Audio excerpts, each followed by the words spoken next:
The Furies were the female warriors of the Reign of Terror.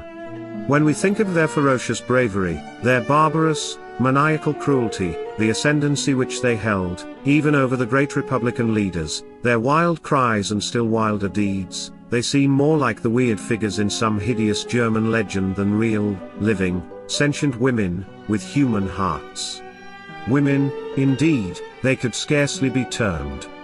Fiends though they appeared, they had often the pangs of hunger to goad them on, and if cruelty such as theirs can be excused, starvation is the most reasonable plea that could be advanced.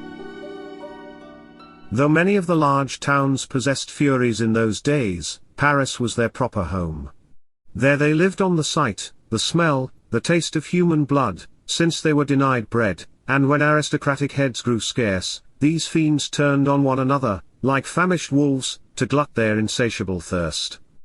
There was always some female leader, brave and eloquent, round whom the Furies would rally, and who was, if possible, more bloodthirsty, more ruthless than the rest. The great leaders of the Parisian women were Rose Lacombe, the actress, and Lambertine de Méricourt, the Amazon of Liege. These two women, equally brave, and equally popular, had wholly different reasons for plunging into the seething whirlpool of blood. Rose Lacombe appears to have joined in the scenes of atrocity through a love of excitement, a wish to be a leader, that feeling so natural in the breast of an actress. Lambertine de Méricourt, however, had quite another object in coming forward as a Republican leader. This was an unquenchable thirst for revenge on the entire aristocracy, to one of whom she owed the shame of her life. Lambertine was the daughter of a wealthy farmer in the village of Méricourt near Liege, and received a finished education. When scarcely 17, her excessive beauty attracted the notice of a young Belgian noble, who owned a chateau close by her father's home. In those days of the old regime, an aristocrat would never have recovered the disgrace of marrying a farmer's daughter, so the consequences of their mutual passion might easily have been foreseen. Deserted by her lover, Lambertine fled to England, and remained here for some months, in an agony of shame and grief. When Paris rose against the ill-starred Louis XVI, she returned to France, and became acquainted with Mirabeau, and through him she was introduced to Danton, Marat, Robespierre and others of the Republican Party.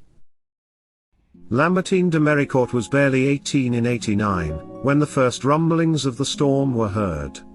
Plunging headlong into the vortex of revolution, she soon acquired for her daring the names of the Amazon of Liege and the Jeanne d'Arc of the Revolution. Attired in a blood-colored silk riding habit, and a hat surmounted by a magnificent plume of feathers, she made herself conspicuous in all those deadly conflicts between the people and the royalists.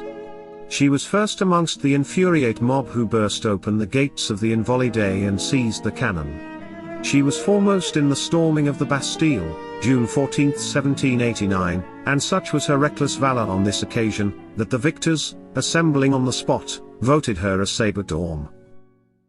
On the 5th of October, Lambertine and Rose led 8 or 10,000 starving Parisian women against Versailles. Previous to this, Rose had commanded a body of Furies in the attack on the Hôtel de Ville, August 7. Lambertine rode to Versailles astride on a cannon.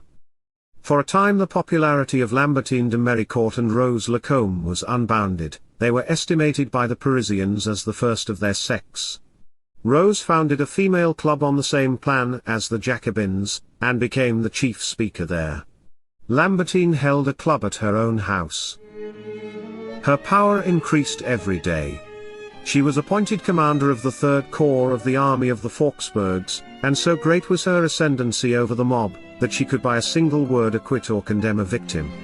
She thus became both feared and hated by the aristocrats. One day when she was at the zenith of her power, she recognized her faithless lover. He sought to avert his impending fate and humbly implored her forgiveness, but Lambertine had not the generosity to save him. A fearful doom was reserved for the beautiful and unfortunate Lambertine de Méricourt. Like Robespierre, she believed that her power was such that she could at any moment arrest the progress of the revolution. Only a few months after the death of her seducer, the very Furies whom she had commanded, by whom she had been almost worshipped, suspecting her of being a Girondist, turned against their Amazon leader with all the fury they had formerly displayed against Marie Antoinette. They surrounded her on the terrace of the Tuileries, May 31, 1793, stripped her naked, and subjected her to a public flogging. Abandoned and despised by all, the beautiful Amazon became a raving lunatic. Years crept on. The Directory superseded the Convention, the Consulate the Directory, the Empire the Consulate, and the Restoration the Empire, and still, in a cold grated cell of the Bicêtre, in Paris, a gibbering, white-haired, wrinkled hag crawled on all fours to and from the bars of the window, whence she shrieked forth warlike orations to phantom meetings of Republicans, again and again calling for the blood of Sulo, the royalist author. From the day of her fall till her death in 1817, she refused to wear clothes. Her only covering was her long white hair. Rose Lacombe terminated her career more happily than her sister in arms. True, she also had her downfall, but it did not terminate so horribly. She fell violently in love with a young nobleman, who was imprisoned in one of the dungeons of the Republic. With her usual wild impetuosity she tried to save him, but so far from rescuing him, she very nearly shared his fate. From this day Rose Lacombe's power was gone. Her voice was no longer listened to as it had once been. Taking a more sensible view of the matter than one would expect, she retired from public life, and became a small shopkeeper. In this capacity she ended her days, selling petty articles over a counter all day long.